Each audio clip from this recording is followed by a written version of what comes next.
Abat kung na-miss nyo si Mash ay eto na ang katukayo niya, sa isang lugar na kung tawagin ay Rigarden Magical Academy, isang prestihiyosong lugar para sa mga pinagpalang magician, habang ang bida natin ito nasa dungeon kasama ang kanyang isang pusa, nang gamit lamang ang kanyang espada since di nga raw siya nakakagamit ng magic.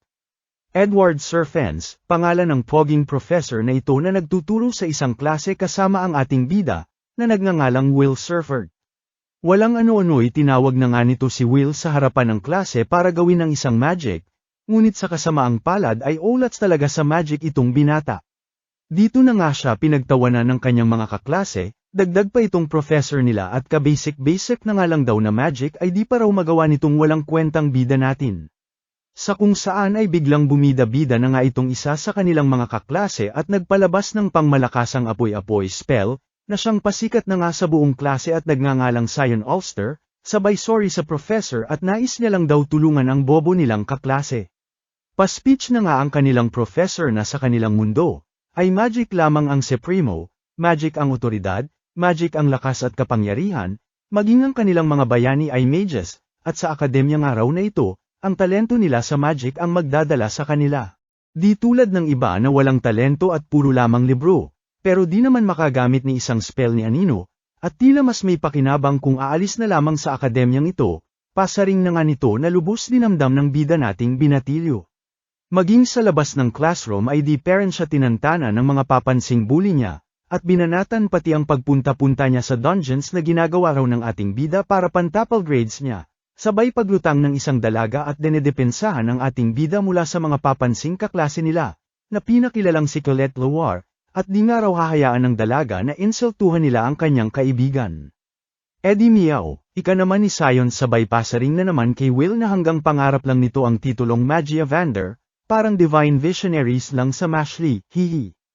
O siya alis na kami at baka mapasahan pa kami ng kabobohan niyang Will na yan, banat na nga ng mga ito sabay umalis na. Dapat di mo sila hinahayaang ganyanan ka lamang, pati na yung Professor Edward na yan na may tama rin sa utak. Ika na nga ni Colette sa kanya. Okay nga lang daw ika naman ni Will at totoo naman daw na hindi siya nakakagamit ng magic, tsaka kung meron ba namang nagtatanggol sa akin na chicks katulad mo Eddie ang swerte ko, hihi, ika na nga nito sa dalaga. Nataranta na nga si ate at tila kinilig sa sinabi ng binata, at huwag daw itong ganito lalo na sa ibang tao, kaya napakamat-ulo na lamang si Will sabay nag-sorry kay Colette, at pinalaki raw kasi siya na dapat pinupuri ang mga babae. Pero kahit di naman daw ay talagang cute daw itong si Colette na lubos kinablush na nga ni ate mo. Muni-muni na nga itong bida natin at ang ganda raw ng araw ngayon, na agad sinang-ayunan naman ni Colette at salamat nga raw sa Magia Vander na nagpapanatili nito. Kwento mode na nga si Will ukol noong unang panahon daw, kung saan wala pang alam ang mga tao sa langit. Noong mga panahong binabalot pa ng kadiliman ang buong mundo at hawak ng masasamang celestial host, hanggang sa may 5 wizards ang nagpasya ng labanan ang mga ito, tinalo ang mga ito at nagcast ng seal sa langit na siyang nagdala sa mundo ng kapayapaan. Ang Magia Vander, titulong pinasa na mula pa noon, sa mga natatanging pinakamalalakas. Na siya nang ang pangarap ng lahat na makamit at natatanging karangalan para sa isang mage. Sa tingin mo yung Ice Maiden Wand na si Albus Vina ay binabantayan tayo ngayon, singit na nga ni Colette. Ayon naman kay Will ay sigurado raw siyang lagi silang binabantayan ng nasabing maiden, sabay pa flashback sa nakaraan kung saan pinakita na tila kababata ito ng ating bida, na tinawag nitong Alferia, at pananggakwan na sabay silang magiging Magia Vander at aakyat sa tower nang makita ang tunay na sunset sa likod ng seal. Sa kanya ay naging pangarap na lamang ito ngunit iba kay Alferia na naging pinakabatang Magia Vander, habang siya ito walang talent pero kailanman hindi raw sumuko na panghawakan ang kanilang naging pangako, at sisiguraduhin niya raw na matutupad ito ng kasama si Alferia. Pasaway kang hype ka, banat na nga sa kanya ng professor na nagngangalang Werner Nordgram at pinapagalitan siya sa muli na naman niyang pagpunta sa dungeon nang hindi nagpapaalam, at umabot pa nga raw sa ikapitong palapag-aba at gusto na raw talaga mamatay ni Will, dagdag pa nga nito. Sorry na professor, ika naman ang ating bida sabay tanong kung ilang credits daw ba nakuha niya ngayon, bagamat gigil ay sinagot naman siya nito. At 2 credits nga raw ang matatanggap niya para sa napatay niyang halimaw. Yehey na nga si Will pati na ang kanyang pusa, ngunit nagpaalala itong professor niya na hindi raw pwedeng lagi na lang ganito, at dapat asikasuhin ni Will ang kanyang academics, na kinabibilangan ng writing, spellwork at praxis, para makaipon ng credits, at since di nga raw makagamit ng magic ang ating bida ay ulats na ito sa spellwork credits. Kaya nga po ako nagfo-focus sa praxis, ika naman ni Will kung saan nakukuha niya ang kanyang credit sa dungeons, sabay sapla ng professor at matagal niya na nga raw itong sinasabi sa bida natin, na ang pag-advance sa pamamagitan lamang ng praxis ay lubhang imposible. Well anyway mag-focus nga raw muna ang bida natin na makagraduate bago pa ang Magia Vander nito, lalo pa raw ngayon nakakailanganin pa ni Will ng 4 na credits bago matapos ang linggong ito. Lubos na taranta na nga ang ating bida at may 2 araw na lamang siya sabay labas ng kanyang notes para maghanap ng halimaw na magbibigay sa kanya ng 4 na credits. Walang ano-ano'y nagparinig na nga ang kanyang professor na may nababalitaan daw na halimaw sa bandang ika-6 na palapag ng dungeon, na kung tawagin ay Baskerville. Napayakap na nga lang ang ating bida sabay nagpasalamat sa professor, ngunit di nila namalaya na may nakarinig sa kanila sa pinto. Ang bida-bidang estudyante nagigil sa ating bida, si Sion at planong unahan na si Will sa halimaw nang di na ito makaabot sa quota ng credits niya at ma-expel sa akademya. Rumekta na nga ang baliw kasama ang mga tropa nito sa nasabing palapag ng dungeon, habang itong si Will naman ay kasama ang kanyang pusa na nagngangalang si Kiki.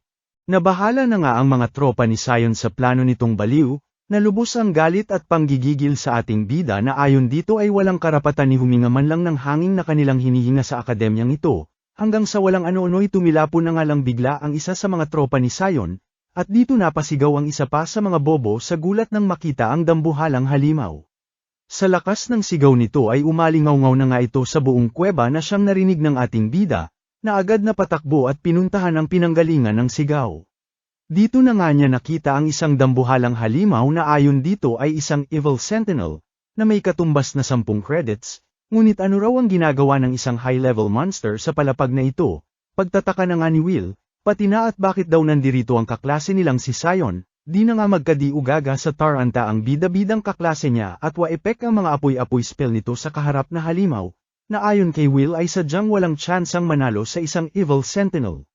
Sa awa ni Will ay naisipan na nga nitong iligtas ang bully niya, ngunit napapaisip din kung obligasyon daw ba niyang tulungan ito sa kabila ng mga ginawa at pangbubuli nito sa kanya. Dito na nga niya naalala ang kanyang kababata, kung saan ikanito sa kanya na alam niya raw sa sarili niya na siya ay mabait at mas matapang kaysa sa lahat, at siya ring pinanggalingan ng kanyang minamahal na Goggles. Walang ano-ano'y to the rescue na nga siya kay Mang Tangang Sion, gamit ang kanyang pambihirang bilis sabay hinarang ang atake ng Evil Sentinel. Samantala, biglang sugod naman itong si Professor Edward kay Professor Werkner para humingi ng tulong at pumunta nga raw ang pasaway niyang estudyante kasama ang mga tropa nito sa dungeon.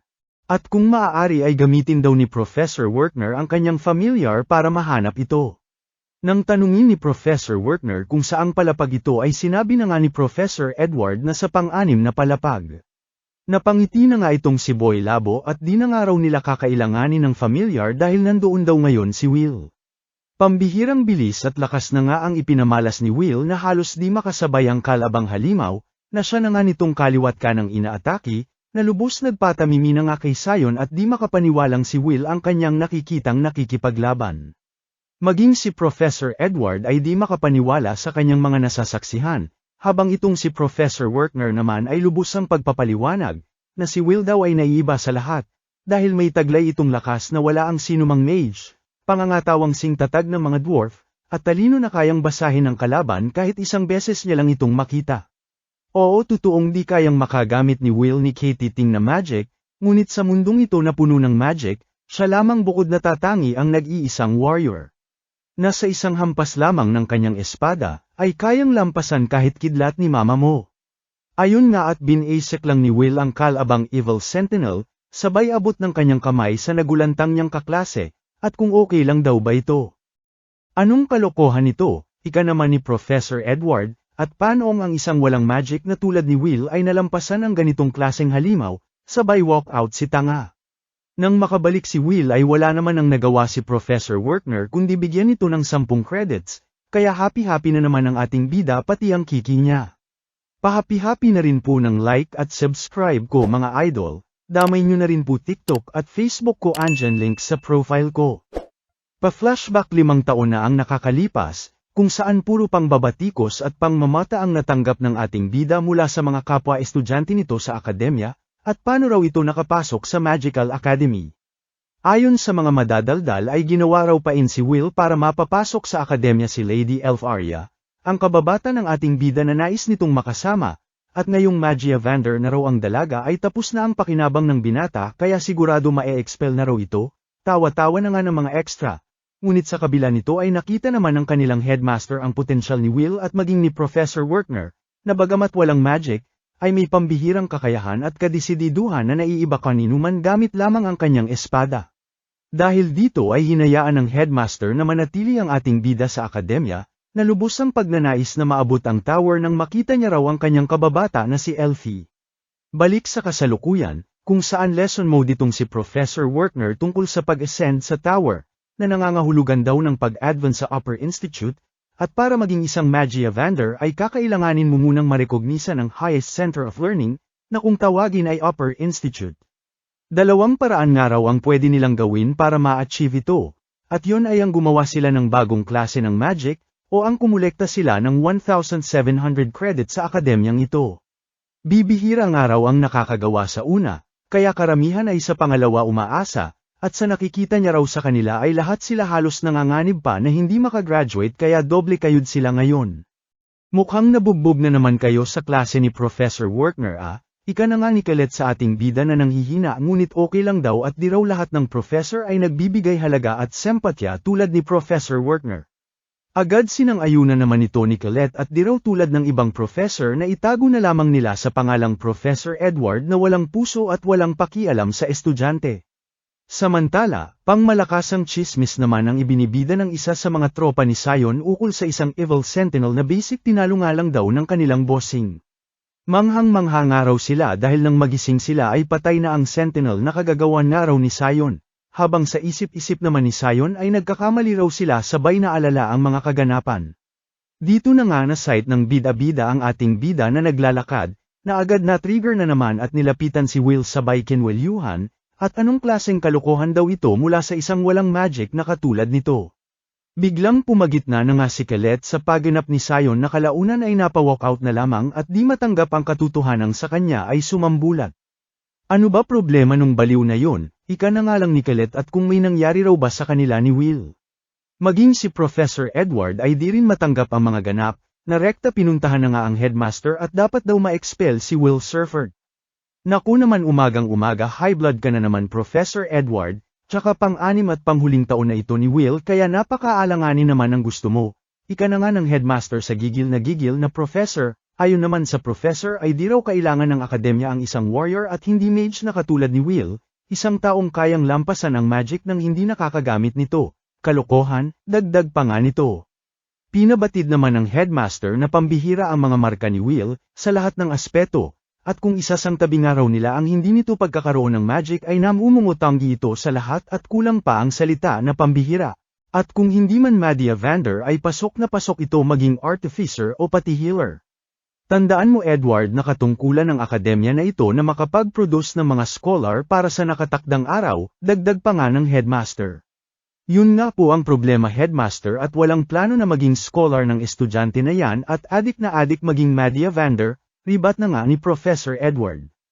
Kalaunan ay nagpasya na nga lang ang headmaster na bigyan ni Edward ng pagsusulit itong ating bida, at since alam niya na raw ang sekreto nito ay siya na mismo personal ang mga siwa nito, at kung sakaling bumagsak daw ito ay siya na bahala kung ipapasa o i-expel niya ito. Kinang-isi na nga ito ni Edward at happy-happy na si Tanga habang ngiti rin ang idinulot nito sa headmaster at sa isip-isip ay gawin na nga raw lahat ni Edward ang nais niya hanggang sa matanggap nito ang katotohanan. Samantala, maghapon na ngang sinamahan ni Colette itong si Will, mula sa paglagay ng mga libro nito sa locker room kung saan nabubuksan lamang ng spell at nagpatulong kay Colette since di siya makagamit ng magic, at siya ring naglalaman ng espada niya, hanggang sa pag-aaral sa library na lubos kinamangha ni Colette, dahil bagamat okay naman daw ang ACADS ni Will ay ibang klase pa rin ang pinapakita nitong sipag, di nga raw siya pwedeng magpapetex-petex lang, ika naman ang ating bida, lalo na at layunin niya raw na maka-advance sa Upper Institute. Sabay pinabatid ang paghanga sa mga dwarves, at sa Battle of Garzaronso, kung saan di sumuko ang puwersa ng mga dwarves sa harap ng pangmalakasang magic ng kalaban nito. Isa raw ito sa mga nagbibigay lakas ng loob at inspirasyon sa kanya, na kayang lampasan ng pangmalakasang determinasyon ang anumang magic. Habang nagkukulitan ang dalawa, at nakakita nga ng puting buhok si Colette sa ulo ni Will at nais nitong bunutin ay bigla na lamang lumutang sa eksena itong si Professor Edward na lubos nilang kinagulat, at pumunta nga raw sa spell hall si Will nang mag-isa lamang. Since olats daw sa spellwork itong bida natin ay bibigyan niya ito ng supplemental lesson, na kinabahala na nga ni Will at bakit siya lang daw. Pang-ising-isi na nga ang professor at sinabing ang tanging gagawin lang daw ni Will ay ang makatama sa kanya kahit isang atake lamang, at kung sakaling magawa raw ito ng ating bida ay bibigyan niya ito ng 5 spellwork credits, ngunit kapag hindi naman ay rekta expel siya sa akademyang ito na lubos ikinabahala ni Will. Samantala, pinatawag naman ng headmaster si Professor Werkner at sinabi ang tungkol sa pagsusulit ni Will sa pangangasiwa ni Professor Edward. Ngunit bagamat nag-aalala ito ay pinagbawalan ito ng headmaster na makialam, at para patas daw dito kay Professor Edward ay pagbibigyan niya ito ngayon, at nang makita rin daw nila kung talagang karapat-dapat talaga itong si Will sa kagustuhan nitong maging Magia Vander, di naman natagaw ni Werkner ang pag-aalala niya at bakit sa dinami-rami raw ng makakalaban ni Will ay si Edward pa, na halos ka-level ng isang tunay na Magia Vander, isang ascendant na napuntahan na ang tuktok ng tower. Samantala, gulat na nga si Will sa pinapamalas na lakas ng kanilang professor, na sa kabila ng liksi at bilis niya ay walang panama sa barrier magic nito. Walang kwenta nga raw itong si Will ika naman ng professor at ano raw magagawa ng mga pasipa-sipa nito sa magic niya, na siyang tunay nga ay binabalibag-balibag lamang siya gamit ang mga pasabog nito. Exit nga muna si Kiki at mukhang may pupuntahan, habang naiwan naman ang ating bida na lubos na mamroblema sa kung papaano niya matatalo ang pangmalakasan nilang professor, na kalaunay naglabas ng mas marami pang magic circles at pinagraratrat siya ng sandamakmak na piu-piu-piu, ayon bogbog at lamog ang bida nating kumalabog. Samantala, iba naman ang nai-imagine ni Colette tungkol sa pagpapatawag ni Professor Edward sa ating bida, hanggang sa dito na nga niya makita ang familiar ni Will na si Kiki, at tila tinuturo ang locker ng ating bida, na siya rin namang nagets nito at napagtantong nasa panganib si Will lablab niya. Ano pangarap mo Perrin maging Magia Vander sa ako nga hindi mo malampasan, banat na nga sa kanya ni Professor Edward sabay tinanong tungkol sa Battle of Garzaronso, ang rebelyon ng 10,000 dwarves, at kung ilang mage daw ang humarap dito. Di ba isa lang, isang kumpas lang ng mage ay naubos ang mga walang kwentang dwarves na yan. Kailanman ay hindi mananalo ang espada laban sa wand, at yan ang itatak mo sa utak mong hype ka, panggigigil na nga ni Professor Edward sa kanya, di naman nagpatinag si Will at kahit ano raw sabihin ni Professor Edward ay aabutin niya pera ng Magia Vander, na lubos pinagtaka na nga ng Professor at ano raw ba talaga ang pinaglalaban at pinanggagalingan ni Will. Nais niya raw makasama ang taong mahal niya, at tuparin ang pangako niya kay Elfie, buong pusong pinagsigawan na nga ni Will na lubos kinagulat ni Professor Edward. Nap-asus Merisep na nga lang ang professor at anong kalokohan daw ito, madudumi, malalandi, katangahan, kalunos-lunos, yak dahil lang sa pag-ibig nagkakaganyan ka, panghahamak na nga sa kanya ng professor, at kilabutan man lang daw ang ating bida sa pinagsasasabi niya. Wala namang naging paki si Will sa mga banat ng professor hanggang sa bigla nang dumating sa eksena si Colette at ibinato sa kanya ang kanyang espada. Wala nang sinayang na oras pa si Will at binunot na ang espada kasabay ang pasuot ng kanyang goggles, na muli nang binirahan ng professor nilang bida-bida ng piu-piu ngunit sa pagkakataong ito ay napigilan na niya gamit ang kanyang espada, na ayon sa professor ay isang Moria blade.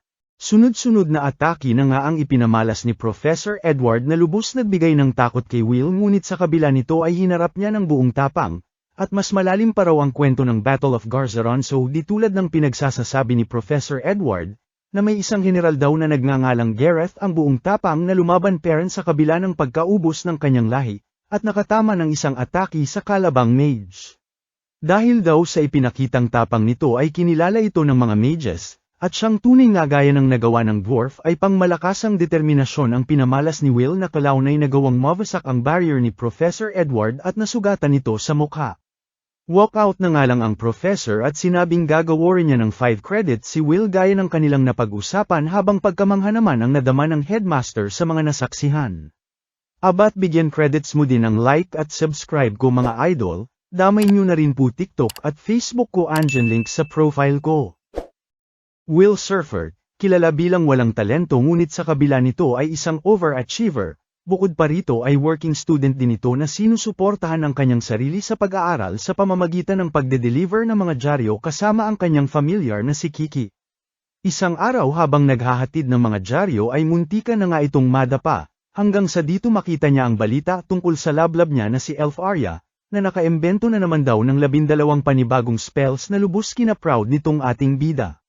Ngunit may isa pang balita ang mas kinatuwa ni Will, at yun ay nang malamang kliyente ng kanilang akademya ang mismong lablab niya. Agad-agad na nga itong umuwi at nagpunta sa kanilang dorm, kung saan nandoon ang kanyang roommate na pinakilalang si Rusty Nauman, na siyang rekta hininga ng pabor ni Will ukol sa magic items. Pinagtaka na nga ito ni Rusty at ano raw ba meron at tila aligaga raw ang ating bida. Dito na nga nakwento ni Will ang tungkol sa order ni Elfie na siya niya raw hindi pwedeng palampasin, sabay nagmamadali na ngang nagbihis. Dagdag pa nito na ang order daw ay ang mangolekta ng ice core sa Frostwalkers at babayaran daw ang sinumang estudyante na makakapagbigay nito. Didiretso na nga raw siya sa 4th floor kaya kakailanganin niya ang mga magic items ni Rusty. Natawa na nga lang ang kanyang roommate sa sobra-sobrang ka-excited ni Will kaya ibinigay na rito ang kailangan nito. Agad nagpasalamat na nga itong bida natin, at bago makaalis ay sinungal-ngalan ng tinapay ng kanyang roommate sabay nagyebay. Rekta 4th floor na nga ng dungeon nitong si Will, at dito inabutan ng sandamakmak na estudyante na nauna nang alop ng mga ice cores, na di naman nakinagulat ng ating bida. Maging ang bida-bidang mga bully niya ay nandirito rin, lalo na itong si Sion na di pera natutunawan kay Will at sa natuklasan nitong taglay niyang lakas. Dahil nga sa medyo marami na ang mga kakompetensya ni Will sa pangangalap ng ice cores ay lumipat na ito sa ibang lokasyon, ngunit sa kanyang paglipat ay bigla na lamang nagulat, nang makita ang isang dalagita na napapalibutan ng 3 dambuhalang penguin na batak. Ano pa nga ba at to the rescue na naman ang ating bida at pinagbibasic lamang ang mga halimaw, na lubos kinamangha ng dalaga at sa kanya ay nagpasalamat, at nagpakilalang si Iris Churchill. Samantala, klase mode naman si Professor Werner, at isang pambihirang tagumpay raw para sa isang mage ang makagawa ng sarili mong magic, dahil nagbibigay ito ng garantiya sa pagsulong mo papuntang tower. Bukod pa rito ay anumang panibagong inventong magic ay ipinapangalan sa creator nito o kaya naman sa incantation nito, kagaya nga raw ng spell na Dax Darbicans, na nanggaling sa pangalan ng creator nito na nagngangalang Fire Watchman Darbicans. Ibig nga raw nitong sabihin ay basta't makaimbento ka ng panibagong magic ay sigurado nang nakatatak sa kasaysayan ang iyong pangalan. Gustong sabihin po ba niyan ay talagang pambihira si Lady Elf Arya, na nabalita na naman kanina, ika na nga ni ateng nag-recite. Abat kung ako ang tatanungin ay kulang pa ang salitang pambihira, sagot na nga ng kanilang professor, at kailanman wala pa raw nakakagawa na gumawa ng 12 original spells, kaya sabihin na nga lang daw nila na isa ito sa mga pinakadakilang mages ng kanilang kasaysayan. Lubos na nga itong kinamangha ng lahat maging ni Colette at iba rin daw talaga ang kababata na laging nababanggit ni Will, at ngayon nga raw na nag-issue lamang ng isang order ay nagkadetaranta-taranta na lahat ng estudyante makalakam lamang ng ice course na nais nito. Dito na nga ito inasar ng dalagang katabi nito at nagdadalaga na raw talaga si Colette, at halata daw raw ang sobrang pagseselos kay Lady Elf Arya, dahil talo siya nito pagdating kay Will. Nainis na nga si Colette at bistado siya ng makulit na kaklase hanggang sa pag-alitan na nga sila ni Professor Werner at ang gugulo sa gitna ng klase nito. Samantala, balik naman sa ating bida kung saan kasama na nito at kakwentuhan ang bagong tagpong dalaga sa loob ng dungeon, at kung si Kuya Will daw ba yung usap-usapang walang magic at walang talentong estudyante ng kanilang akademya. Oo na nga lang ang ating bida at pinagtaka kung ilang taon pa lang ang dalaga at kinukuya siya. Ayon naman kay Iris ay 14 pa lamang siya kaya napagtanto ni Will na 2 taong matanda siya rito at nasa 4th year pa lamang kumpara sa kanya na pang-6 at huling year na.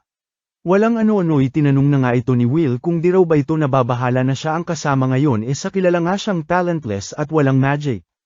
Hala siya, ika naman ng dalaga at bakit naman daw di niya sasamahan ang taong nagligtas sa kanya, tsaka kahit naman daw di nakakagamit ng magic si Will ay malaki ang respeto niya sa mga taong may sariling sikap at kakayahan.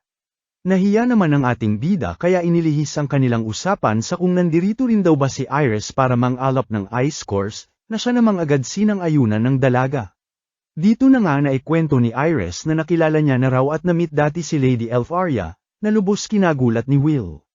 Kwento na nga ng dalaga na mag-isa siya dati sa isang dungeon at napalibutan ng sandamakmak na halimaw at inakalang katapusan na raw niya, hanggang sa bigla na nga lang daw nanigas ang mga halimaw, at Lady Elfaria sa malayo ay kanyang natanaw, na sobra niya kina Starstruck muntik pa raw siyang matunaw.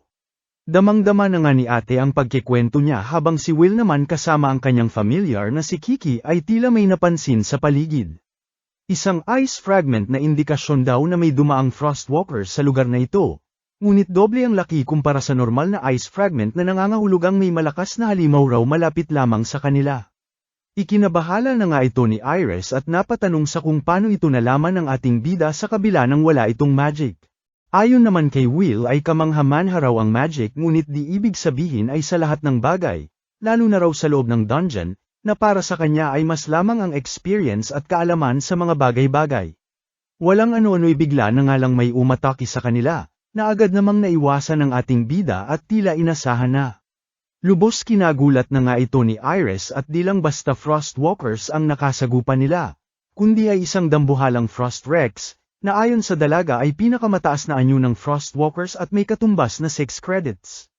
Nabahala na nga ang dalaga dahil di tinatabla ng physical attacks ang nasabing halimaw at anumang damay-kit dito ay instant nagiging yelo, kaya tinagurian daw na dwarf killer, at ang tanging panlaban lang daw dito ay long-range magic attacks, na taliwas raw sa kakayahan ng ating bida kaya ulats daw sila sa halimaw na ito. Huwag nga raw mag-alala ang dalaga, ika naman ang ating bida, at marami na raw siyang nakaharap na ganitong halimaw, sabay nilusob na nga ang umataking kalaban.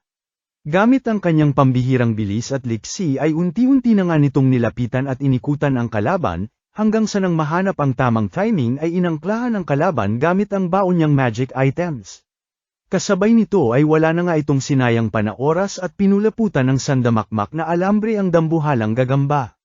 Pulupat dito, pulupat doon, hanggang sa buong katawan ng halimaw ay nabalot na ng alambre at di na makagalaw pa. Kalaunan ay literal na nagpasiklab na nga si Will mula sa magic item ng kanyang kamay, na unti-unting tumawid sa alambre, at umabot sa kalabang halimaw. Apoy dito, apoy doon, hanggang sa nang marating nito ang dulo ng angkla ay pangmalakasang pagsabog na nga ang ibinira ng magic item boom boom boom. Wasak na wasak, durog at naging hamog, ang kalabang halimaw na sumabog. Gulat na nga ang nadama ni Iris sabay biglang bago ng itsura at persona, at ito raw pala ang abilidad ng tinaguriang no talent ng kanilang akademya, na ibang-iba sa mga sabi-sabi at chismis, at napapaisip kung kailangan niya raw ba itong i-report. Biglang singit na nga si Will at marami-rami na raw silang nakolekta na ice cores kaya bumalik na raw sila, sabay ngiti ng dalaga at balik sa dati niyang persona, di siya makagamit ng magic pero lubhang nakakamangha kung papaano niya itupunan, ika na nga ni Iris na nagtanggal ng kanyang disguise at nagpunta sa tere. Ibang klase nga raw ang atake nito sa pakikipaglaban lalo na ang experience nito, at bagamat sa kabila ng katotohanan na hindi ito mage, ay pambihira naman daw itong warrior. Kalaunan ay pinakita na ngang nag-report ito sa harap ng mga Madia Vanguard, na kinabibilangan ng kababata ni Will na si Elfaria, at iba pa. Nasa gitna ito ng meeting ukol sa pagpapanatili ng barrier laban sa celestial host na pinapanood daw sila sa kabila ng langit, kaya kailangan ng araw nila ng mga bagong likas na talentado para sa tinakdang araw. So ano na Watcher, may nahanap ka na ba na kapakipakinabang? Tanong na nga ng mga ito kay Iris. Dito na nga inilahad ng dalaga ang tungkol kay Will Surfert, ang no talent na walang magic ng akademya ngunit sa tingin niya raw ay magiging mahalagang prospect nila.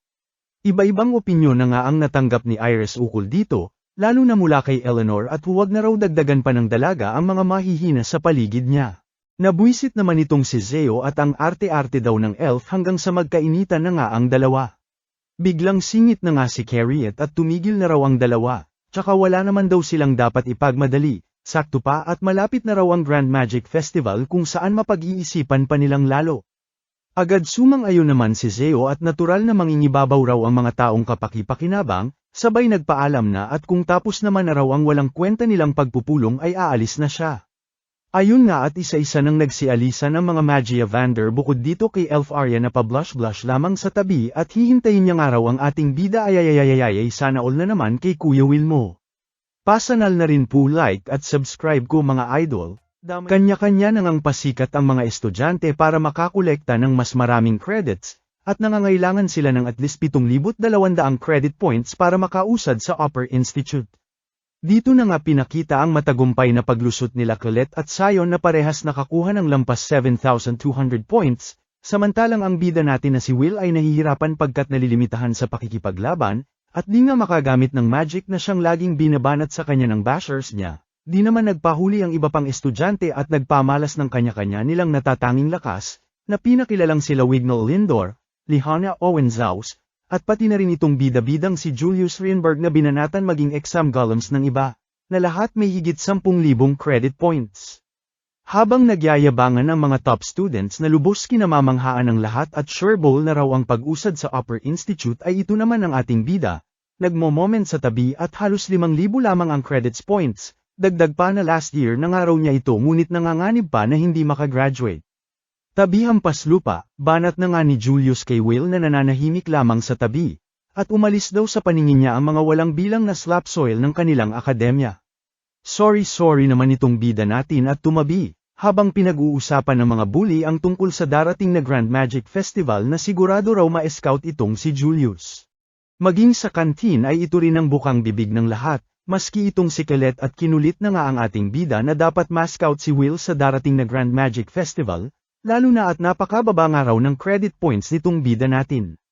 Ito nga lang daw ang tanging paraan bukod sa pag-abot ng 7,200 points para makapunta ng tower, on the spot, kaya pag sumikapan daw ni Will na ma-scout, mariing pagkulit na nga ni Colette sa ating bida. Pa-flashback na nga itong si Will tungkol sa Grand Magic Festival, kung saan isang event na ginaganap sa Rig Arden Magical Academy kada 2 taon, at binubuo ng iba't ibang kompetisyon. Ito rin daw ang panahon kung saan bumababa ang mga high mages mula sa tower para mang-scout ng mga malalakas na estudyante, kaya naman gigil na gigil itong si Colette na kumbinsihin siya na banatan ito pagkat kung susumain daw ay tila ito talaga ang sukatan ng sinuman para makapasok sa tower.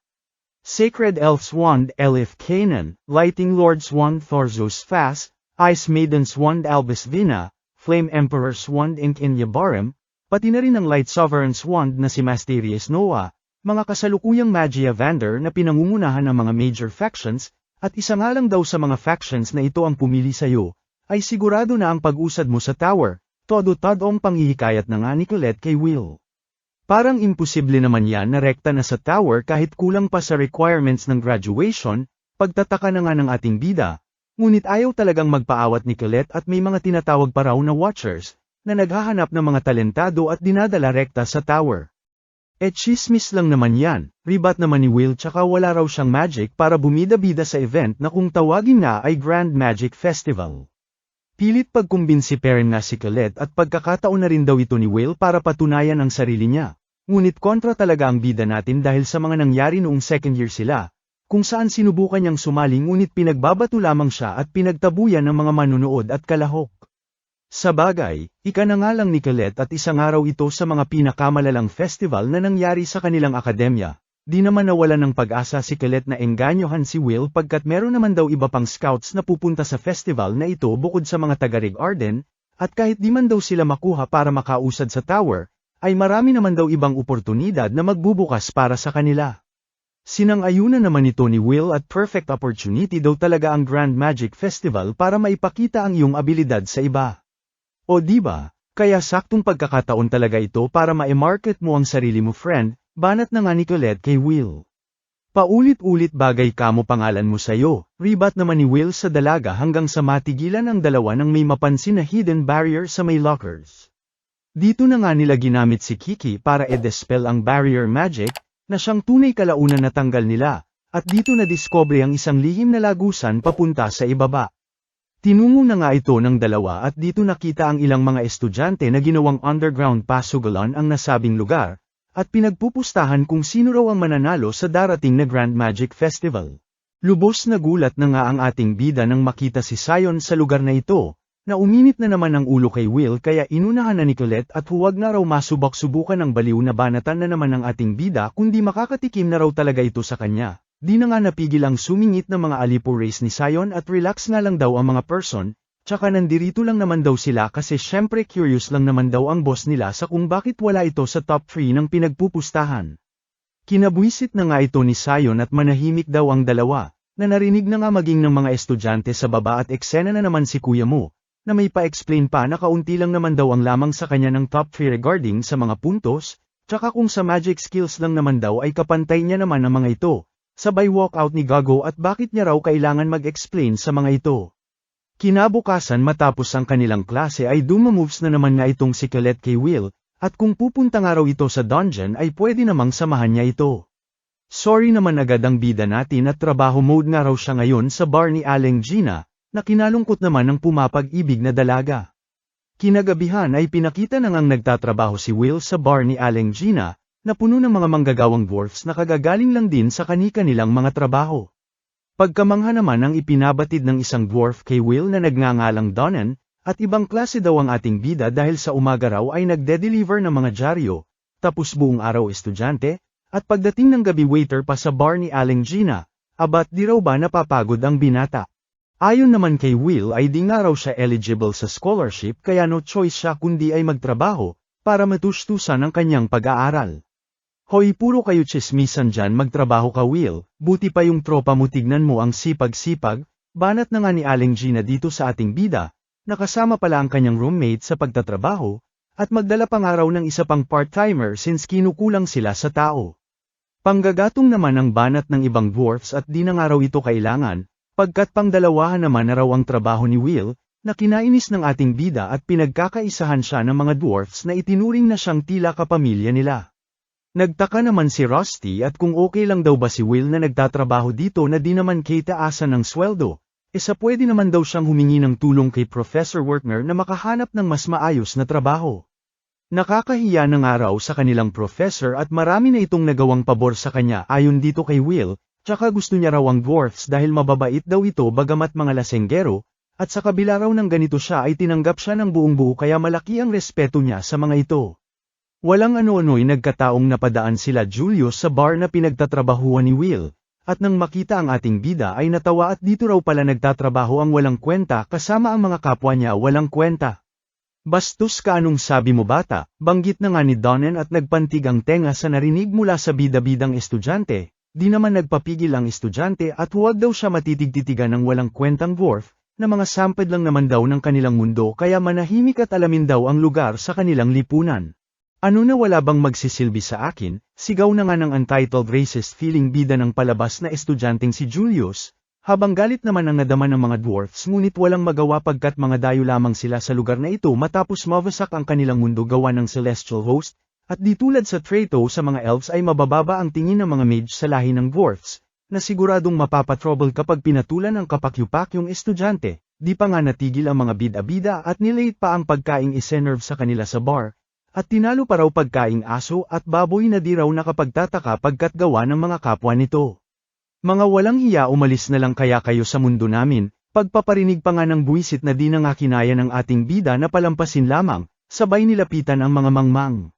Bawiin niyo mga sinabi niyo, mga salitang lumabas na nga lang sa bibig ng seryosong bida natin, at ang pagkaing nilalay daw nila ay dog at pawis ng mga dwarfs. Di wow ano pakiko, magsama-sama kayo ang babaho niyo. Sabay sipa ng walang hiya sa pagkain na tumapon sa damit ni Will, di na nga napigil ni Will ang galit niya at sinalangsang sa sahig ang dalawang kasama ni Julius, na rekta nakatulog sa lakas ng sub-sub sa sahig. Abat si Kuya Julius mo pa nga may gana magalit at naglabas ng pambihirang nagyayelong aura na siyang unti-unting nagyelo sa bar ni Aling Gina, at di raw ba kilala ni Will ang binabangga niya. Sunod-sunod na atake na nga ang ibinira nito kay Will hanggang sa na-corner ang ating bida at isinalansang sa isang pader.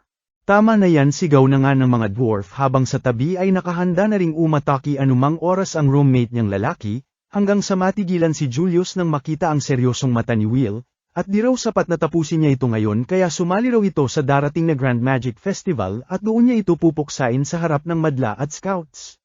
Walang patumpik-tumpik na tinanggap naman ito agad ng ating bida at kapag nanalo na raw siya ay siguraduhin itong bida-bida na humingi ng tawad sa lahat ng dwarf. Pasigurado na rin Lods na mag-like at subscribe, salamat. Damay nyo na rin po TikTok at Facebook ko andyan link sa profile ko. Di nagtagal ay nagsimula na nga ang Grand Magic Festival, na may pangmalakasang opening sa pangunguna ng kanilang headmaster. Sandamakmak na tao na nga ang nagpunta na kinabibilangan ng mga scouts mula sa iba't ibang factions habang pagkamangha naman ang nadama ng lahat nang makita ang tinaguriang Miss Perfect na si Lady Lihana at nananatiling champion at record breaker sa Sky Race, sabay pagpaalam ng watcher na si Iris sa headmaster at mauna na daw siya, at may susuportahan pang araw siyang upperclassman. Samantala, happy-happy naman itong si Sion at inimbitahan daw siya ni Colette na sumali sa grupo nito.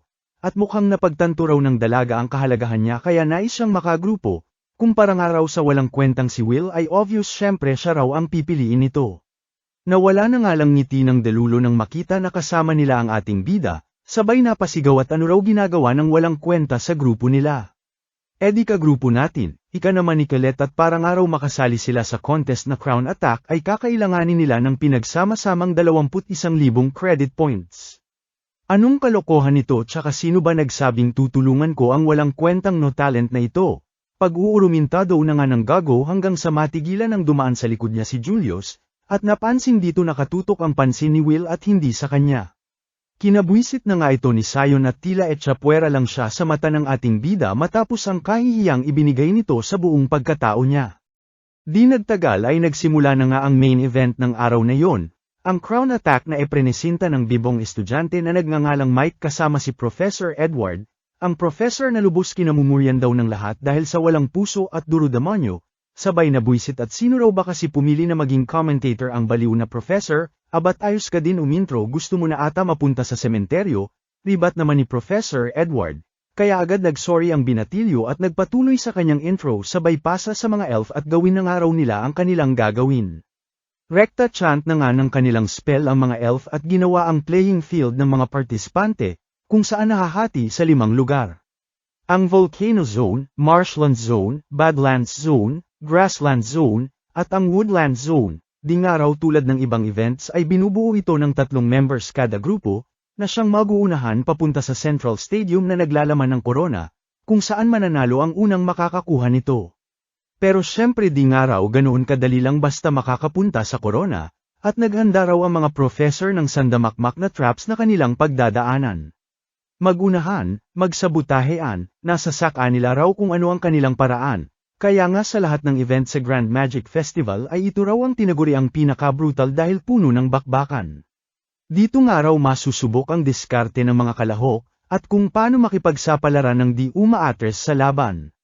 Pero syempre, di naman sa sinasabi naming may secret gambling halls kami sa ilalim ng mga lockers, ay nangunguna ang grupo nila Wignall at Julius sa pastahan na siya niya raw tinayaan, ika na nga ng proud na announcer na tila walang pakialam na naririnig siya ng karamihan, habang Cole Elliot naman daw ang Squad 6 na kinabibilangan ng ating bida. Tinawanan nga lang ito ng lahat at ano raw paganap ng walang kwenta at sumali sa patimpalak. Will, anong ginagawa mo rito? Pagkagulat na nga ni Professor Werkner nang makita ang ating bida na kasali sa nasabing palaro. Agad nagsorry naman si Will, at kahit maging katatawanan nga raw siya sa paligsahan na ito, ay gusto niyang ipanalo ang laban na ito. Wala naman ang nagawa si Professor Werkner kundi pabayaan na lamang ang binatang may kadesididuhan. Wala nang ang sinayang pa na oras ang mga kalahok nang magsimula na ang patimpalak, at kanya-kanya ng takbuhan papunta sa Central Arena.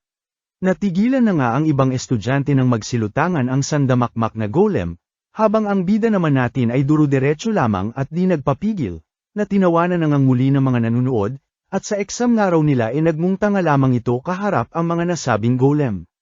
Nga na nga lang ang mga tanga nang makita na binasak lamang ni Will ang kaharap na golem, sa tulong ni Colette.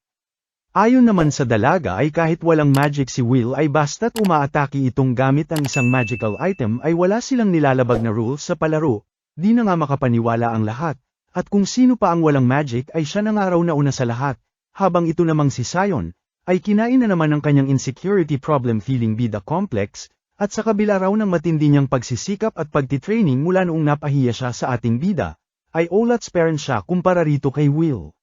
Nanguna na nga sa paligsahan ng Squad 6, ang grupo na kinabibilangan nila Will, Colette at Sion. At sa kanilang unti-unting paglapit sa Central Stadium ay muli na namang sinalubong ng sandamakmak na patibong, di naman ito naging balakid sa bottom player ng palarong ito pagkat may pangmalakasan itong support, ang pumapag-ibig nating dalaga na si Colette na todo effort matulungan si Will na mapagtagumpayan ang nasabing contest. Takbo nga lang ang ambag nitong puro yabang nilang kasama habang in denial naman ang mga nanunood sa kanila, at di matanggap ang lakas na pinapakita ni Will at pasalamat nga lang daw ito sa kapangyarihan ni Colette. Sa kabila nito ay pagkamangha naman ang nadama ng iba at ibang klase raw ang liksi at bilis na pinapakita ng binata, at makikita mo raw talaga na batak ito sa pag-explore sa dungeon, sa kaalaman at sa karanasan, sadyang kahanga-hangang tignan. Ayayayayay lodi ko yan go go go Will Senpai, sigaw naman nga ni Iris na todo suporta sa ating bida, habang ang ibang mga kalahok ay nabahala naman at di nga raw pwedeng matalo sila sa no talent na bida natin, na nagkade-trap-trap na nga at sa pangbabash lamang at pangmamaliit kay Will magagaling. Maging si Julius ay nagtaka na rin sa ingay at ano raw ba ang pinagkakaguluhan ng lahat, hanggang sa malaman nito mula sa kanyang mga kasamahan na nangunguna na nga raw sa contest ang grupo nila Will, at di malayong matalo sila kung magpatuloy ito. Tila di naman naapektuhan si Julius at tinawanan nga lang ang balita, at siya na nga raw bahala, habang ang grupo naman nila Will ay sa wakas natanggo na ang huli at final area, ang Enchanted Woods. Ano pa nga ba at kaliwat ka ng traps na naman ang nagsilutangan sa pagdating nila sa nasabing lugar, ngunit ayaw talaga paawat ni Will at binasek lamang ang mga traps, sabay tanong ni Mike, ang announcer sa katabi niyang si Professor Edward na mismong may gawa ng traps kung ano raw masasabi nito. Ano pa nga ba at walang nasabi ang numero 1 kontrabida ng buhay ni Will habang duro-diretso namang tinahak ng ating bida nang walang kahirap-hirap ang nasabing patimpalak. Dito na nga raw magkakaalaman sa lugar na ito, ika ni Will kaya ngayong nauna sila ay magse-set up sila ng ambush laban sa mga kalaban, lalo na raw kay Julius. Bigla na nga lang silang natigilan ng sila ang ma-ambush ni Julius, na banirahan si Will ng ice tubig at tumagos sa may tagiliran nito. Nalubos kinagulat ni Colette at panom naunahan daw sila ni Julius sa lugar na ito. Walang ano-ano'y nagpa-shower na nga ito ng sandamakmak na yelo sa ating bida, na maliksing naiwasan naman ni Will.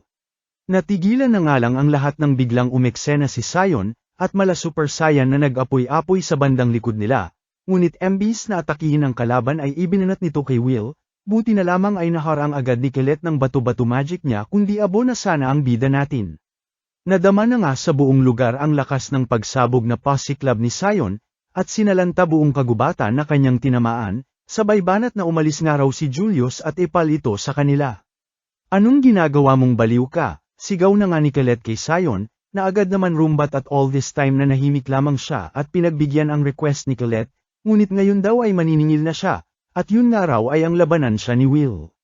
Lubos kinagulat na nga ito ng ating bida at kung seryoso raw ba ito, at talagang ngayon pangaraw nito napili.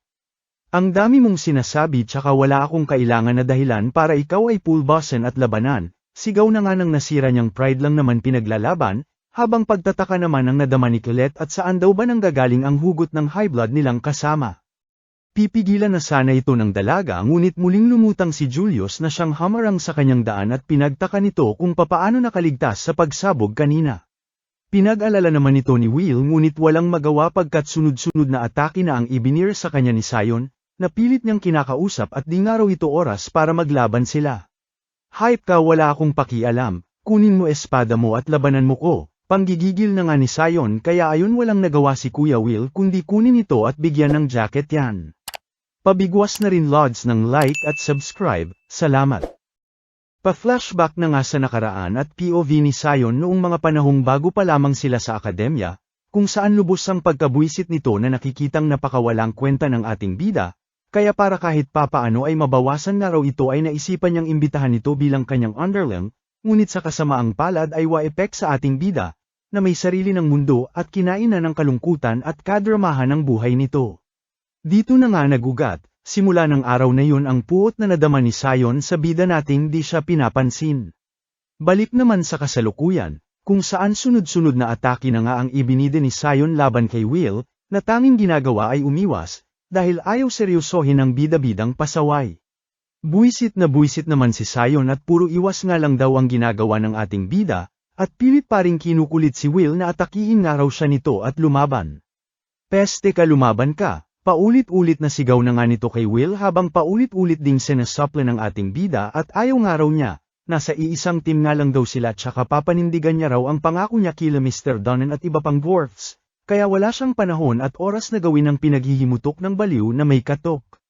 Pigang-piga mo talaga lagi ang galit kong hype ka, edi susunugin na lang kita kung ayaw mong makipaglaban, banat na nga sa kanya ng galit na binata, habang sa stadium naman ay intense ang panunood ng mga estudyante sa mga kaganapan nila Sion at Will.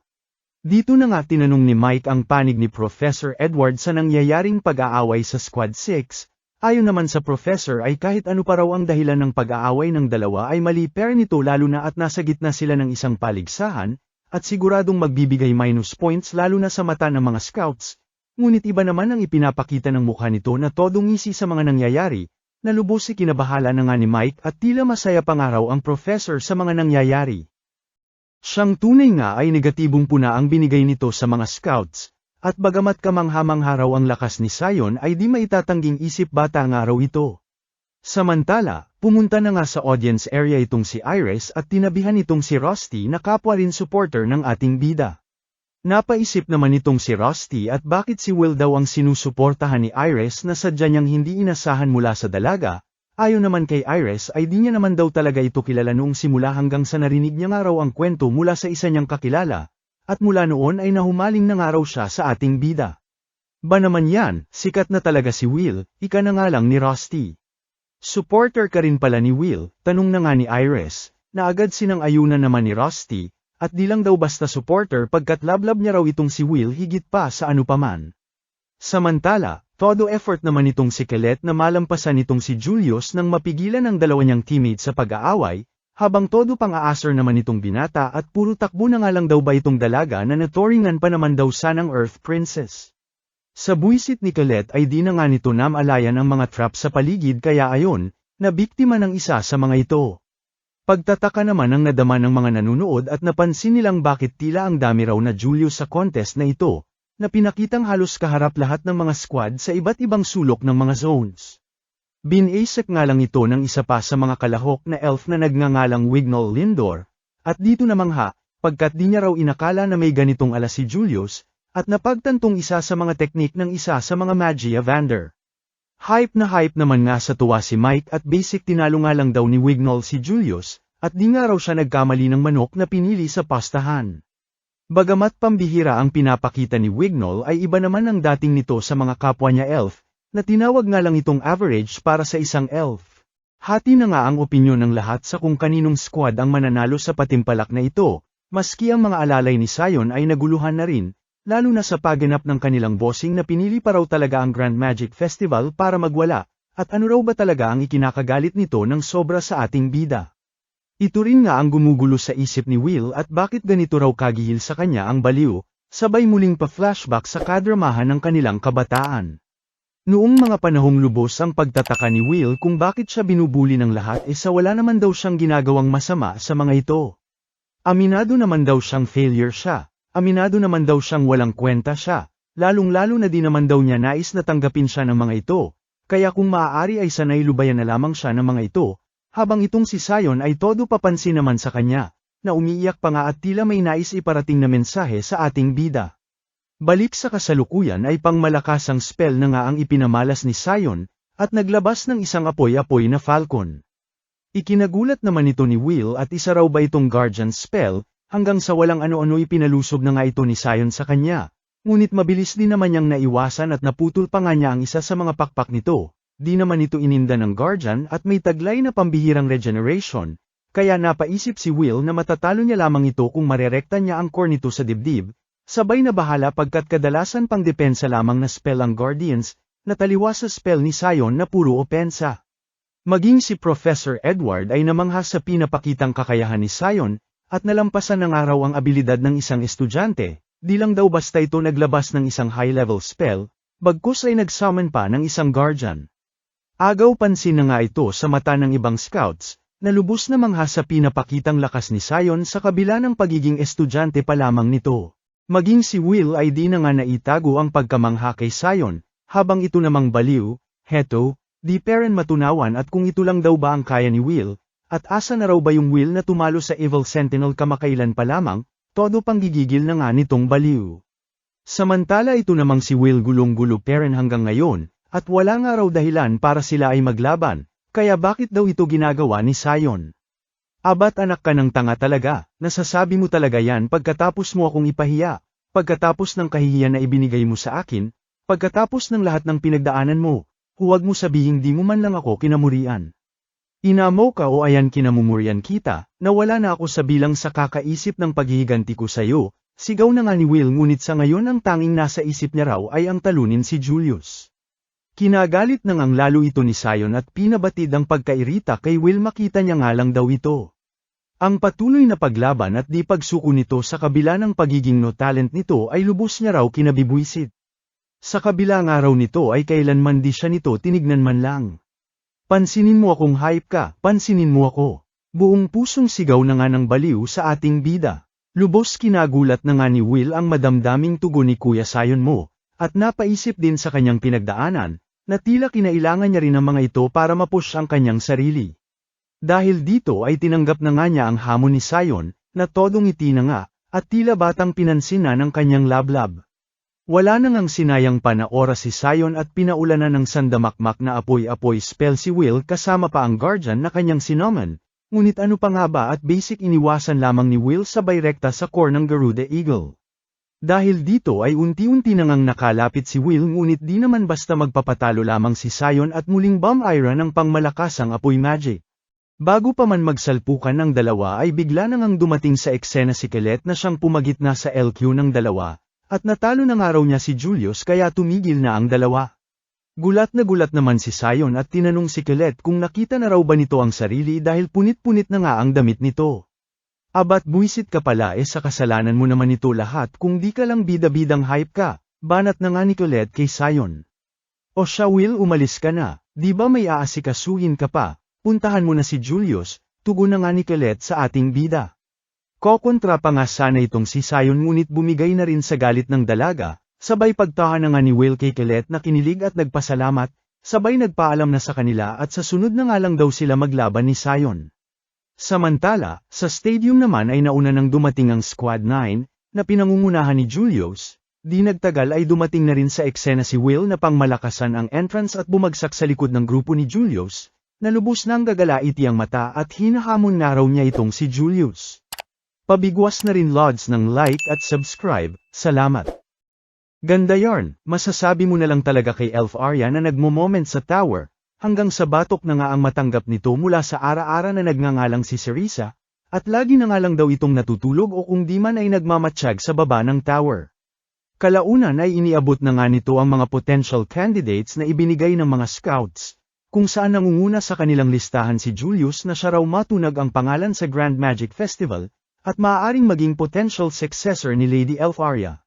Sinang-ayunan naman ito ni Elf Arya at kung totoo raw lahat ng ito, ay walang dadang ito na ang magiging tagapagmana niya. Aba akalain mo nakaabot ka ditong walang kwenta ka, banat na nga ni Julius sa gigil nating bida, at mukhang may lalampasuhin daw siya bago manalo sa patimpalak na ito. Abat di naman nagpatinag si Will at huwag nga raw mag-alala si Julius, pagkat wala raw siyang intensyong matalo hanggat hindi raw humihingi ng tawad itong bida-bida kila Mr. Donen at iba pang dwarfs. Edi wow, paglalaroan lang kitang tila isang bubuit bata, pagbabanta na nga ni Julius sabay naglabas ng isang makapal na usok sa buong arena.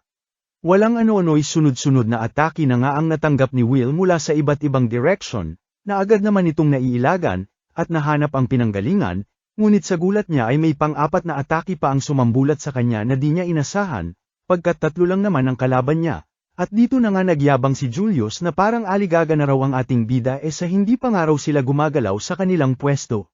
Dito na nga lubos kinagulat ng lahat nang makita na 5 na ang Julius sa arena, na unti-unting lumapit sa ating bida, sabay biglang sumabog na di inasahan ni Will kaya rekta tumama sa ating bida, di na nga makapaniwala ang mga professor sa kanilang nakita, dahil ang technique raw na ito, ay isa sa 12 signature magic ng Magia Vander na si Elf Arya.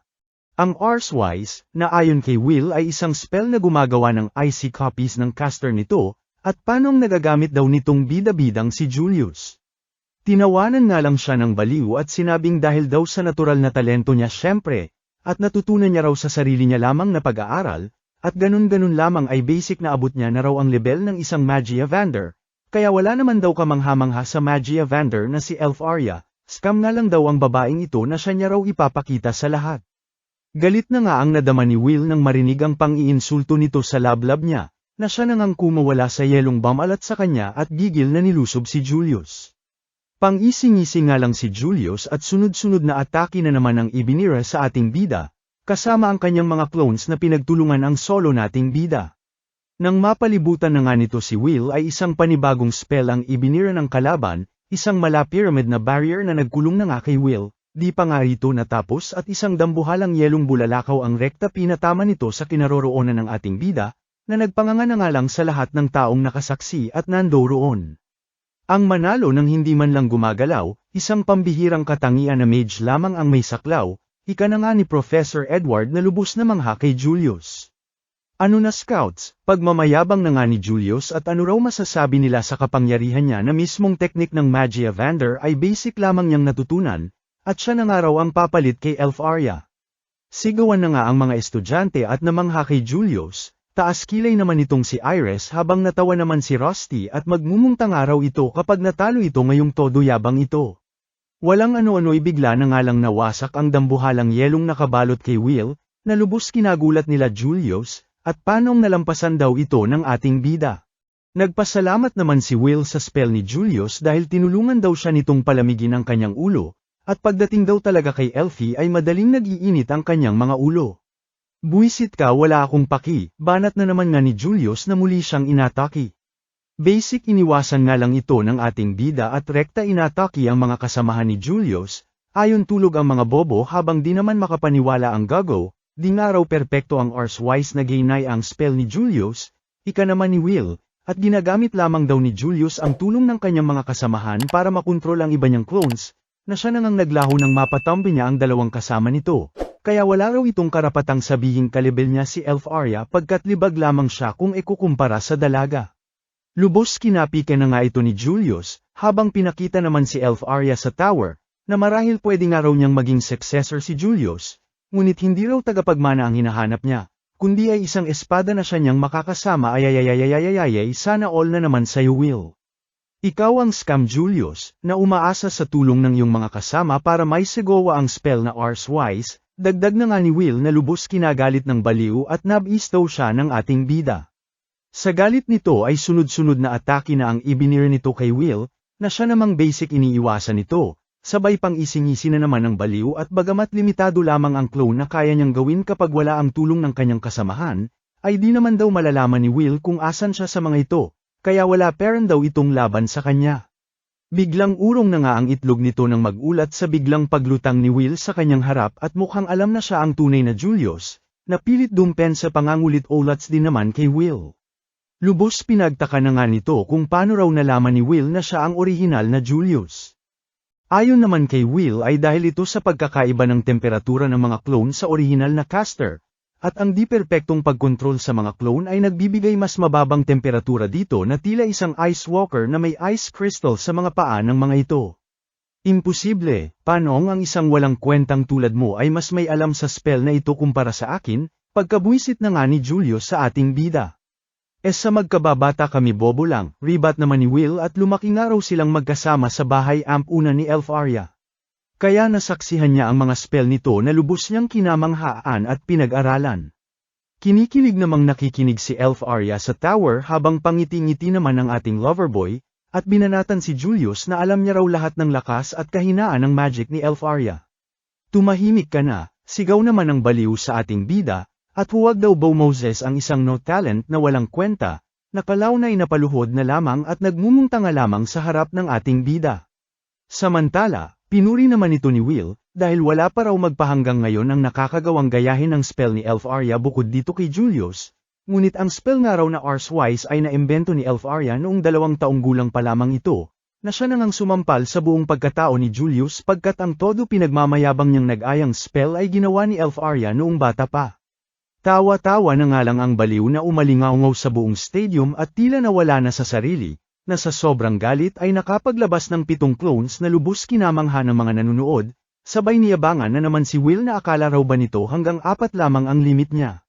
Abat di pa nga dito natapos ang patrivia ni Will at sa naaalala niya raw ay 10 elfie ang bumabanat sa kanya noong bata pa sila, nasampal na naman sa pride nitong baliw kulang na lamang lumuwa na ang mata sa galit kay Will. Sandamakmak na ice tubig na nga ang ibinira nito sa ating bida, na basic iniwasan lamang ni Will, na sunod-sunod na ngang pinabagsak ang clones ni Julius habang bahagbuntot naman sa pagtakbo ang baliw papalayo kay Will. Hataw dito, hataw doon, walang makakapigil sa bida nating pumapag-ibig at tanging si Elfie ang laman ng dibdib. Takbo dito, banat doon, liksing di inakala ng lahat maging nitong baliw na kalaban na wala nang nagawa, kundi romansahin ang galit ng ating bida. Ayon good night sa panganita nga. Ngayon ka magsalita hype ka.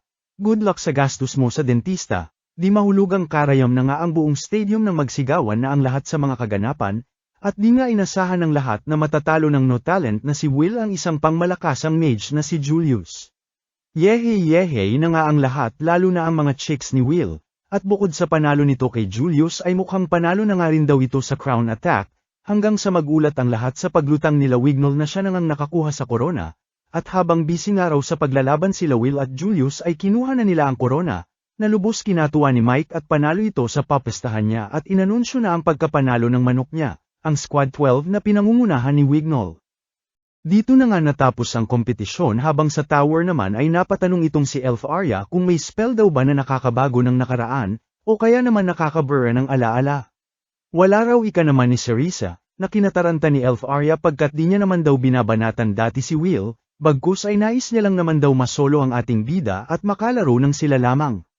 Poker face na nga lang si Cerisa sa dinadaing ng dalaga, habang itong si Sayo naman na buwisit na naman. At maging si Julius daw ay natalo na rin ni Will. Nagsorry naman si Will at di niya nga raw nagawang makuha ang korona pero at least daw ay natupad niya ang kanyang pangako. Papako na rin lods ng like at subscribe ko, salamat. Inuman na, masayang bungad na nga ni Mr. Donna na lubusang pasasalamat sa ating bida dahil sa ginawa nito para sa kanila, na nanalo sa nakaraang laban nito kay Julius. Happy na nga ang mga dwarves kasama sila Will at mga kaibigan nito. Maging si Professor Wertner na napalaban na rin sa inuman. Habang nagkakasayahan ay napatanong naman si Mr. Donnan kung na-scout na raw ba itong si Will ng mga taga-tower. Aces Olats po Mr. Donnan, ika na nga lang ni Colette, at bukod sa nagkagulo nga raw ang team nila, ay di pa nila napanalo ang nasabing patimpalak, nakasalanan nga raw lahat ng bida-bidang si Sayon na lubos kinabibwisita nitong dalaga. Speaking ng ka-teammate nyo, asan nga pala yung baliw na yon? Tanong na nga nila kay Will. Ayon naman sa ating bida ay inimbitahan nila ito ngunit binara lamang sila at mainit na naman ang ulo.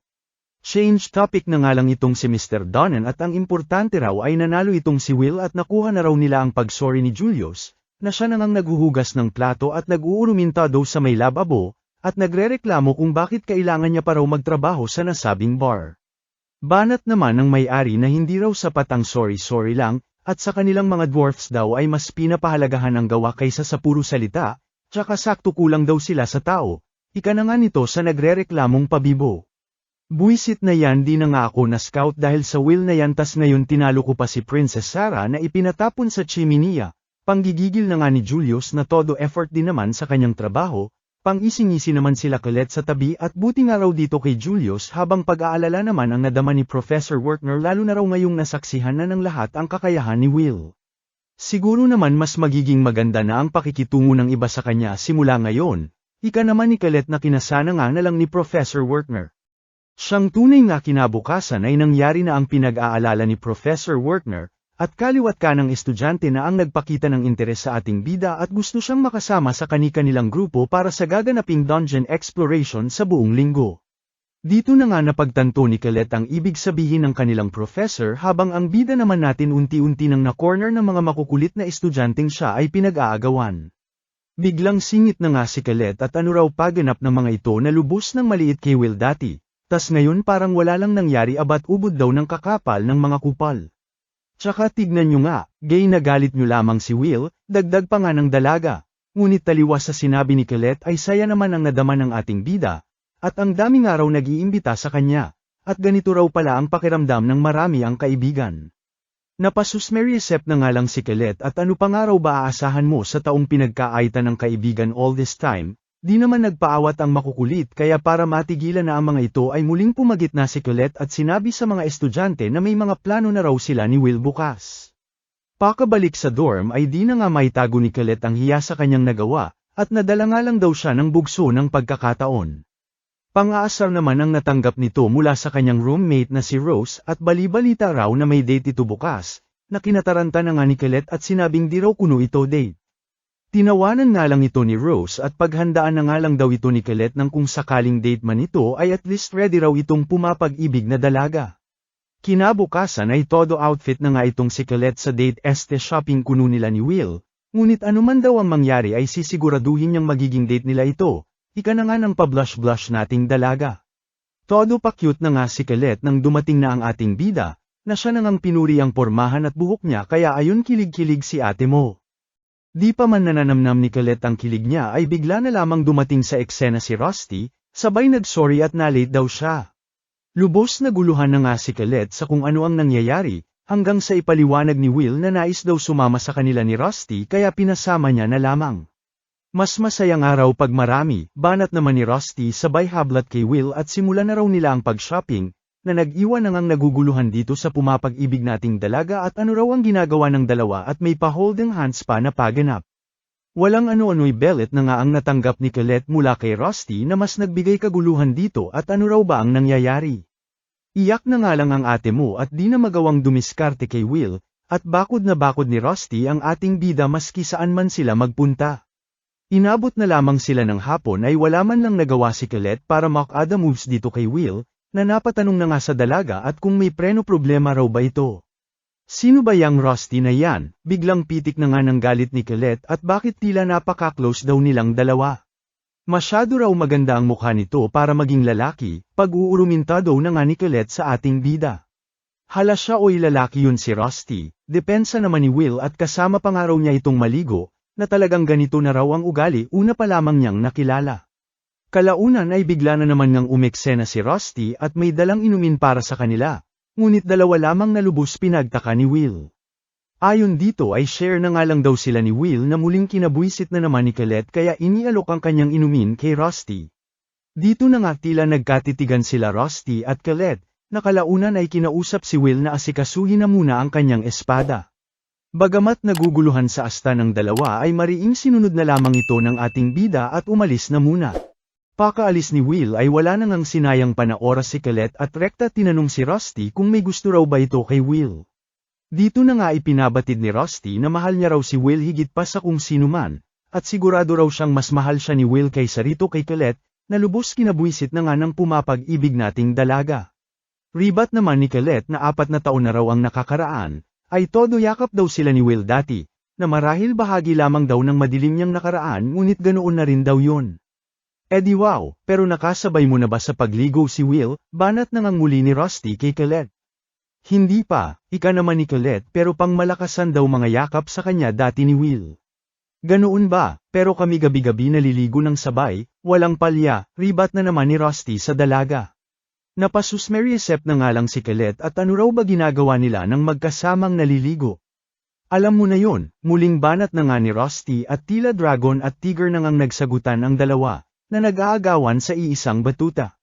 Samantala, habang nag-aagawan ang dalawa sa ating bida ay nasalisihan na nga sila ng isang panibagong chicks na nagngangalang si Lehana Owenshaus. Ang estudyanteng tinaguri ang Miss Perfect ng kanilang akademya at niyaya ang ating bida sa isang gusali.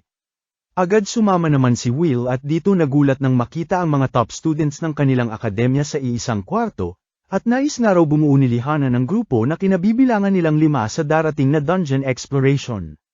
Ano pa nga ba at pagkontra agad ang banat ni Sion at ano raw ginagawa ng ating bida dito, at maging si Julius nga ay di rin nagustuhan ang pagdating ni Will dito. Lubos na bahala na nga si Will habang poker face lamang itong si Lehana at may nagawa raw ba siyang masama. Walang ano-ano'y pumagitna na nga si Wignall sa kaguluhan ng iba, at pakinggan nga raw nila muna ang plano ni Lehana bago ang lahat. Ayon kay Lehana ay may natatanging abilidad daw si Will na wala sa kanila, na lahat naman siguro ay nakasaksi sa nakaraang Grand Magic Festival paliwanag na nga nito, di naman nag-atubiling questionin nito ni Julius at alangan daw siya sa iminumungkahi ni Lehana. At sa isang no talent daw na maging simpleng paggamit ng search spell lalo na sa dungeon ay siguradong magiging problema lamang daw nila kung nagkataon. Agad sinang-ayunan naman ito ni Sion at ayaw niya nga raw makasamang muli sa grupo itong si Will. Binara naman ito ni Wignall at tinalo pa raw ng mga ito ang manok na puro putak lamang, at di lang daw matanggap na natalo sila ng ating bida. Sa lakas, sa liksi, aminin man daw nila o hindi, binisak lamang daw sila ng espada ng ating bida. At kung siya nga raw ang tatanungin, bukod dito kay Lihana na lubos niyang nererespeto, ay mas pipiliin niya ang tinatawag nilang no talent kaysa sa kanilang dalawa, na lubos kinabwisit na nga ng dalawang tanga. Pinabatid na nga ni Lihana ang layo niyang marating ang tower ng kasama sila, at malampasan ang kanyang kasalukuyang estado. Pinagtaka naman ito ni Will pagkat na-scout na nga raw itong si Lihana sa nakaraang Grand Magic Festival at sigurado na ang advancement sa kanilang graduation, kaya bakit pa raw ito nag-e-effort ng ganito? Ayon naman sa dalaga ay hanggat nananatili sila sa akademya ay isa lamang silang basura, lalo na sa mata ng iba. Gaya niya na nagmula pa raw sa pamilya Owenzaus, na wala pa ni sa talampakan ang naabot na tagumpay, di nga raw sapat ang makapunta lamang sa tower, bagkus ay kailangan niya raw maging Magia Vander. Siguro naman lahat daw sila ay may kanya-kanyang ambisyon, at kung pare-parehas nga raw sila ng layon, ay ilagay nila ang kanilang mga coin sa cup na nasa kanilang harapan. Isa-isa na ngang naglagay ng coin ang mga ito sa cup, maging ang ating bida na muli na namang nabuhay ang dugo at nagustuhan ang layon ng nasabing grupo. Balik sa akademya ay todo lecture na nga ang mga professor ukol sa papalapit na dungeon exploration, kung saan pansamantalang bubuksan ang ika-7 palapag hanggang sa pansampung palapag ng dungeons, para makalakam sila ng credit sa pamamagitan ng pagtalo ng mga halimaw na nakapaloob dito. Pinaalalahanan naman sila ni Professor Edward na maaari nila itong ikamatay, kagaya na lamang last year na may 4 na estudyante raw ang namatay dahil sa nakain ng mga halimaw. Bagamat nandoon naman daw sila sa tanan ng examinations ay di ibig sabihin na walang mangyayaring masama kung nagkataon lalo na sa kalaliman ng dungeon. Huwag daw padalos-dalos, huwag daw bida-bida, at lalong huwag daw puro Magia Vander ang nasa isip, sabay titig na nga nito kay Will na tila pinatatamaan ng ating bida, di nga nagtagal ay nagsimula na ang kanilang dungeon examination, kung saan pinagtaka ni Lihana kung bakit nasa grupo raw nila si Colette sa wala raw siyang natatandaang inimbitahan niya ito. Ay basta kung nasaan si Will, nandoon din ako, ribat na nga lang ng dalaga, habang itong si Rusty naman di raw sa kanila makakasama pagkat natoka raw sila sa base camp. Okay lang daw ika naman ni Will at baon niya naman daw lahat ng magic items na gawa ni Rusty. Bago magsimula ay may pa-orientation muna ang mga professor, na ang time limit daw ng exam na ito ay 1 linggo, kung saan layo nilang makasurvive sa nasabing dungeon sa tanan ng oras na ito. Kada palapag ay may base camp raw na nakamarka sa kani-kanilang mga mapa, na siya nilang pupuntahan kapag tapos na ang exam o kaya naman sila ay sumuko na. Ngunit bago yan mga lods ay pabanat na muna ng like at subscribe ko dyan, hihi, salamat. Damay nyo na rin po TikTok at Facebook ko andyan link sa profile ko. Nalaman ni Lord Carriot na magsisimula na ang all-student practice exam. Nagulat siya kasi hindi naman siya nag-sign up bilang representative ng Magia Vander. Wala siyang choice kundi tanggapin, kahit nagtataka siya kung bakit hindi pa bumabalik ang hari nila mula sa expedition, lalo na't halos bumigay na ang barrier. Sa exam naman, agad lamang ang team ni Lina pag-start pa lang. Determinado naman si Will na manalo para makapunta sa tower at makita si Elfie. Walang ano-ano'y nag-signal si Lina kay Wignall na gumamit ng wind spell. Tinangay silang lahat hanggang sa mahulog sa bangin, pero pinigilan niya ito bago pa sila bumagsak. Sa kung saan ay biglang lumitaw ang mga Crimson Ants kasama ang buong swarm. Hinanda niya agad ang kanyang espada, pero pinigilan siya ni Lina at ito na raw ang bahala. Galing kasi ito sa pamilya ng mga knight, kaya sanay ito sa close combat spell casting. Naalala naman ni Will ang turo noon sa kanila na ang pinakamahalagang spell sa dungeon ay ang search, dahil mabilis nitong natutukoy ang mga monsters o anomalies. Sa kasamaang palad ay hindi niya ito kaya lagi siyang nauunahan. Nakaisa naman siya ng isang monster, pero agad namang nilinis ni Wignall ang buong lugar gamit ang spell nito, na siyang mainit ang mata sa ating bida at tutol na isama si Will noon pa man, at ngayon kitang-kita raw kung gaano kaina ang ating bida sa dungeon fights.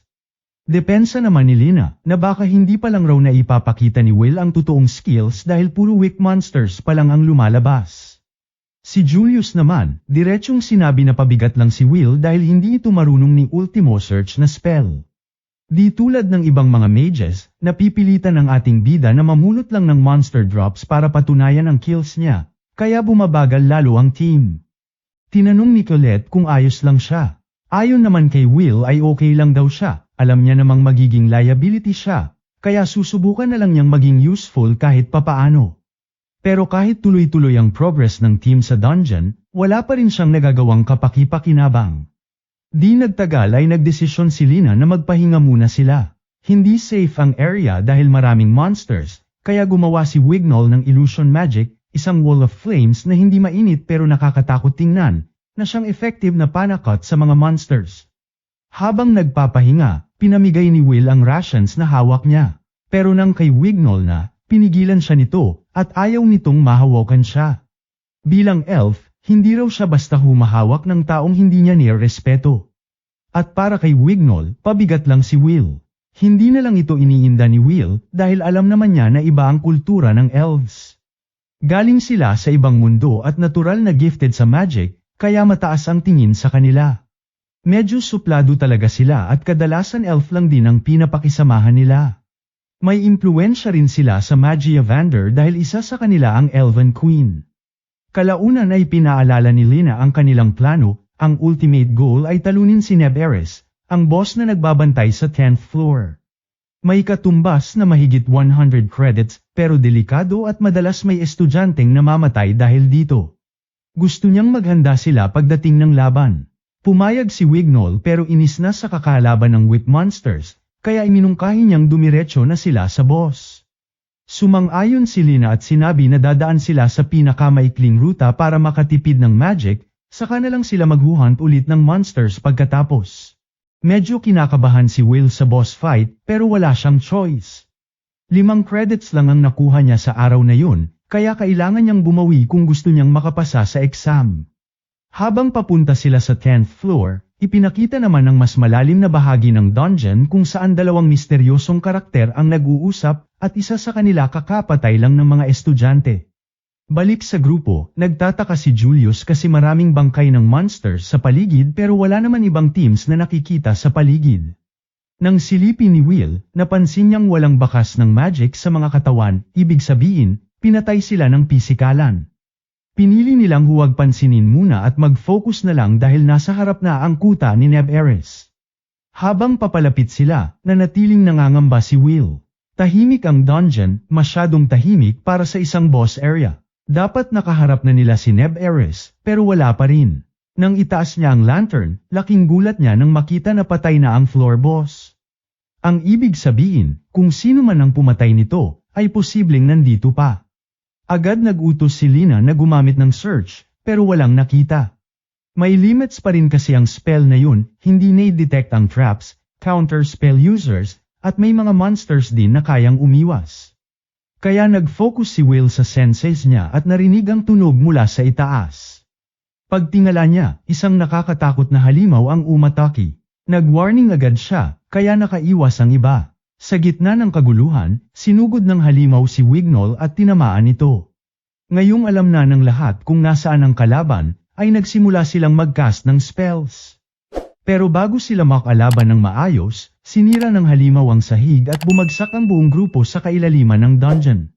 Si Will lang ang nakareact sa oras. At dahil unconscious si Wignall, agad siyang tumakbo para siguraduhin na mabubuhay ito sa pagbagsak. Pagbagsak ni Will at Wignall, napunta sila sa isang pulang area ng dungeon, ibig sabihin nasa 11th floor na sila. Napansin ni Will na malubha ang sugat ni Wignall kaya gusto niya itong gamutin, sabay pakita rin kila Sheehan at Julius na takot dahil ang 11th floor ay danger zone, na para lang sa high mages. Sa kabilang banda, si Lina at Colette naman ang magkasama at magkakahiwalay silang lahat. Nagising si Wignall matapos marinig ang pagbagsak ng higanteng ahas na pinatay ni Will. Nabigla siya kasi hindi niya akalain na kaya nitong pumatay ng ganun kalakas na halimaw. Pero nang nilapitan siya ni Will para tulungan, tinabig lang niya ang kamay nito. Sinabi niya na ayaw niyang mahawakan ng isang supot. Hinimok siya ni Will na magpagamot kahit ayaw niya. Habang nagpaplano, naisip ni Will na nasa alanganin silang sitwasyon. Bukod sa sugatan si Wignall, sira pa ang mga gamit nila, at hiwa-hiwalay sila sa grupo. Mabuti na lang at dala niya ang ilang magic items at food rations, pero hindi sapat kung hindi nila mahahanap ang iba. Sinabi niya kay Wignall na kailangan nilang kumilos, pero ayaw nitong gumalaw at gusto lang maghintay ng tulong. Kinontra ito ni Will at imposibleng dumating agad ang rescue lalo't may snake monster na gumagala sa dungeon. Samantala, sa base camp naman ay nagkagulo at tinambangan ito ng mga halimaw. 2 professor ang pinatay ng brutal at nawalan din sila ng contact sa 9th at 10th floor. Dahil dito, kanselado na ang practice exam. Agad bumaba sina Wertner at Edward para tulungan ang mga estudyante. Balik sa 11th floor, tuloy sa paglalakbay sina Will at Wignall. Aligaga naman si Wignall at paulit-ulit siyang nagkakas ng search na siyang pinayuhan ni Will na huminahon dahil mauubos agad ang mana nito. Ipinaliwanag ni Will na kaya niyang ma-detect ang mga monsters hanggang 70 meters gamit ang senses niya, habang si Wignall ay umaabot ng 200 meters gamit ang search. Kaya pwede silang magtulungan. Nagulat si Wignall kung paano kayang maging kalmado ni Will. Pinaliwanag ni Will na sanay na siya dahil madalas siyang ma-stranded sa dungeon dati para makabawi ng credits, kaya alam na niya ang halos lahat ng monsters dito. Walang ano-ano bigla siyang may naramdaman, at napapalibutan na nga sila ng mga orcs. Agad niyang sinabihan si Wignall na asikasuhin ang nasa likod habang siya ang bahala sa harap. Gumamit ng wind spell si Wignall at na-knockdown ng isang orc, pero bumalik ito agad. Sa sobrang taranta, gumamit siya ng illusion magic pero hindi tumalab. Nagsisigaw siya habang papalapit ang halimaw.